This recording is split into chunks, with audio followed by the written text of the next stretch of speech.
ఇది యుద్ధం కాదు, ధైర్యానికి పరీక్ష. కురుక్షేత్ర యుద్ధంలో ఒక యువ వీరుడు తన ప్రాణాలతో రాజభక్తిని నిరూపించాడు. ఈరోజు మనం వినబోయే గాథ అభిమన్యుడు చక్రవ్యూహంలో పోరాడిన వీరుడు.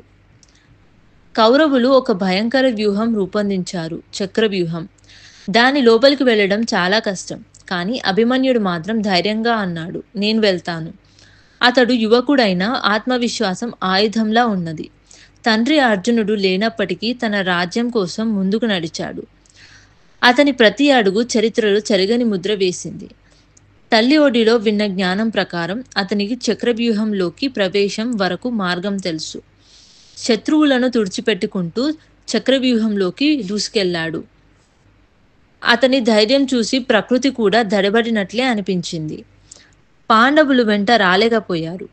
కౌరవులు వ్యూహాన్ని మూసివేశారు. అభిమన్యుడు ఒంటరిగా చిక్కుకున్నాడు. ఒక్క అభిమన్యుడికి ఎదురు 7 మహారథులు. ఇది న్యాయం లేని పోరాటం.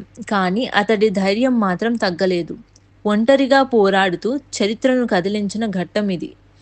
చివరికి శత్రువులు కలిసి దాడి చేసి అతనిని చంపేశారు. కానీ అతని పేరు మాత్రం కాలాన్ని దాటి నిలిచిపోయింది. అభిమన్యుడు ఓడిపోలేదు, చరిత్రలో నిలిచిపోయాడు. సైన్యాలు మారతాయి, వ్యూహాలు మారతాయి, కానీ ఓ యువ వీరుడు సాహసం ఎప్పటికీ ప్రేరణలా ఉంటుంది. ఇలాంటి మరెన్నో కథల కోసం చిన్న చరిత్రలను సబ్స్క్రైబ్ చేసుకోండి.